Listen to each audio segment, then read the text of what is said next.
नमस्कार, मैं आपके साथ अंजना और आप देख रहे हैं बुलेट रिपोर्टर, सबके साथ निष्पक्षपात। आइए बढ़ते हैं आज की बड़ी खबर की ओर। रीवा संभाग में जन चौपाल से होगा अपराधों का सफाया। आईजी गौरव राजपूत ने पेश किया पुलिस की सफलताओं का रिपोर्ट कार्ड।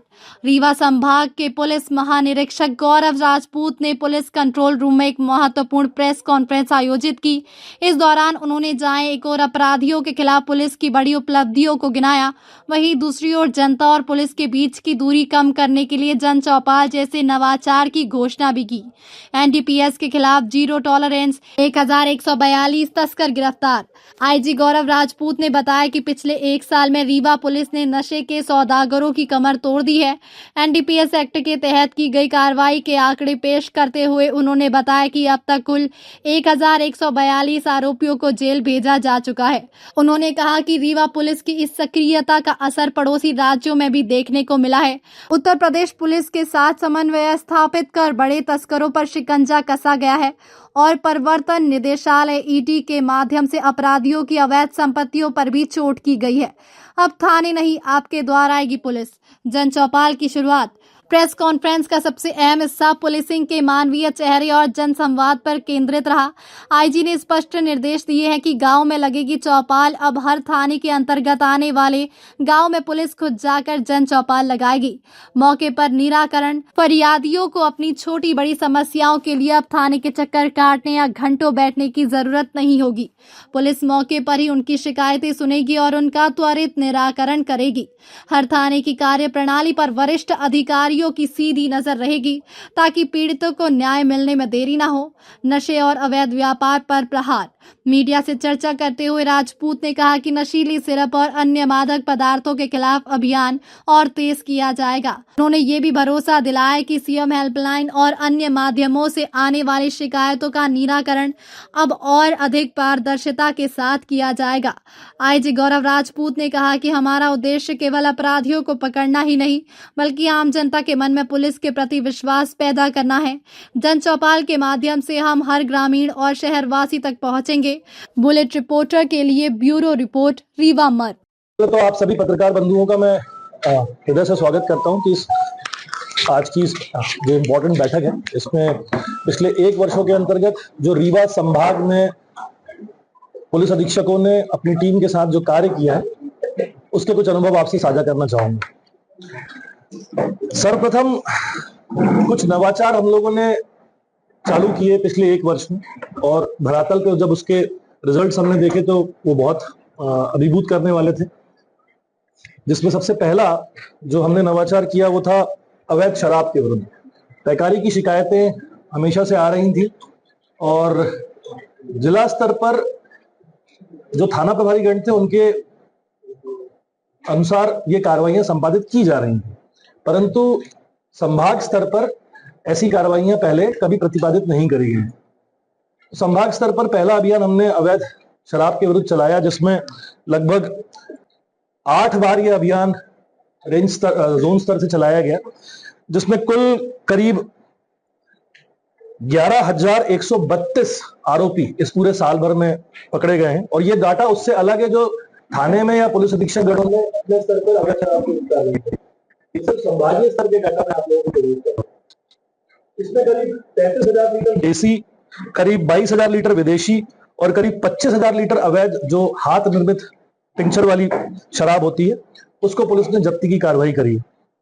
कुल मशरूका अगर हम बात करें तो 11,333 आरोपियों से कुल शराब की कीमत लगभग 3,83,71,564 रुपए है।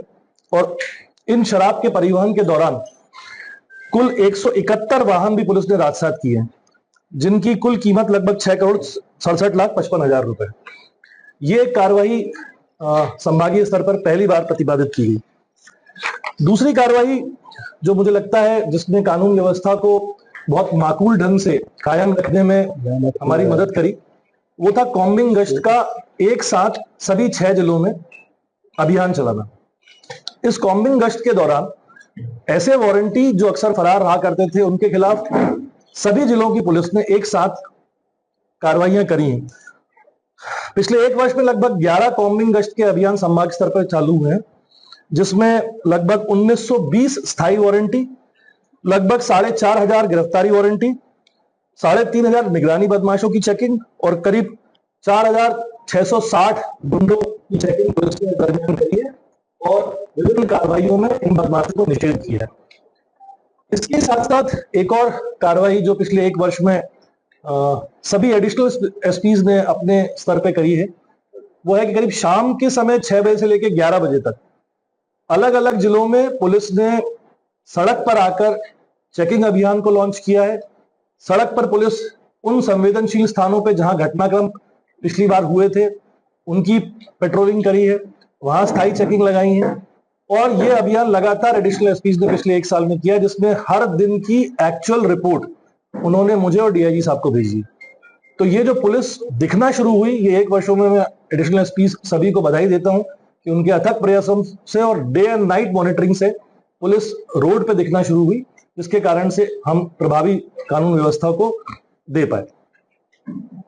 तीसरी एक चीज जो सभी पुलिस अधीक्षक जिसके बधाई के पात्र हैं, वो ये है कि हमने ये डिसाइड किया था कि किसी भी पॉइंट ऑफ टाइम पे एक मिथक था कि जब प्रतिबंधात्मक कार्रवाइयां होती हैं या ऐसी कार्रवाइयां होती हैं जो सिर्फ चुनाव के दौरान संपादित की जाती हैं, उस मिथक से हम बाहर निकले।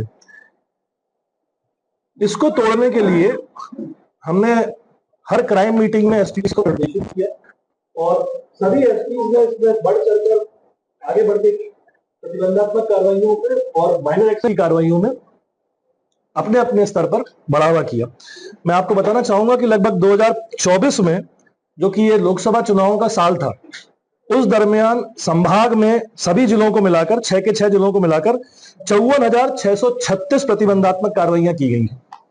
लेकिन यही आंकड़ा 1 अप्रैल 26 में अगर हम आते हैं एक साल के दौरान, तो ये 78,092 कार्रवाइयां की गई हैं, यानी कुल प्रतिबंधात्मक कार्रवाइयों में 42% की वृद्धि हुई।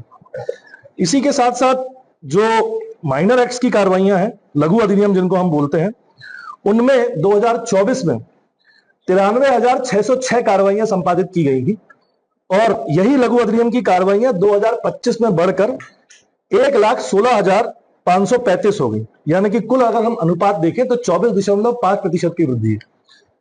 इन सभी सघन कार्रवाइयों के कारण से मुझे लगता है कि सभी जिलों में अपराधों में कमी आई है। उसका परसेंटेज अभी हम निकाल रहे हैं, लेकिन जहां तक मुझे मालूम है रीवा अकेले में करीब 4 से 5% अपराधों में कमी हुई है। बाकी जिलों का हम और अभी मूल्यांकन कर रहे हैं। सबसे महत्वपूर्ण जो मुझे लगता है, पिछले एक साल में रीवा जोन में सभी पुलिस अधीक्षकों ने, उनके अंतर्गत एडिशनल एसपीज ने, एसडीओपीज ने, टीआईज ने और नीचे बड़े कांस्टेबल्स ने एक टीम की तरह अगर कोई काम किया है, जिसमें हम अपने आप को बोल सकते हैं कि हम काफी हद तक इस दरगाह में सक्षम हो पाए, वो है ऑपरेशन प्रहार के अंतर्गत की गई कार्रवाई। मैं आपको बताना चाहूंगा कि माननीय डीजी साहब के आदेश अनुसार प्रहार में प्रोएक्टिव और रिएक्टिव दोनों तरह की पुलिसिंग हमने की। जहां एक और प्रोएक्टिव होकर हमने जन अभियान चलाए, विभिन्न स्कूलों के स्तर पर, विश्वविद्यालय के स्तर पर, पंचायतों के स्तर पर अलग अलग जगह लोगों को नशे से दूरी है जरूरी अभियान से जागरूक कराया। वहीं रिएक्टिव पुलिस में ऐसे लोग जो लोग इन मादक पदार्थों की अवैध बिक्री में संलिप्त थे, उनके खिलाफ कठोर कार्रवाई सुनिश्चित करी एनडीपीएस एक्ट के अंतर्गत। इस पूरे एक साल में एनडीपीएस एक्ट के कुल 705। अब तक के लिए बस इतना ही, फिर मिलते हैं ऐसी ही कुछ बड़ी खबरों के साथ। तब तक के लिए नमस्कार और देखते रहिए बुलेट रिपोर्टर, सबके साथ निष्पक्ष बात। अगर आपको वीडियो पसंद आई हो तो लाइक करिए व शेयर करें। ऐसे लेटेस्ट अपडेट पाने के लिए बेल आइकन प्रेस करना ना भूलें। अगर आप हमें फेसबुक या फिर इंस्टा के माध्यम से देख रहे हैं तो हमारे पेज को फॉलो जरूर करें।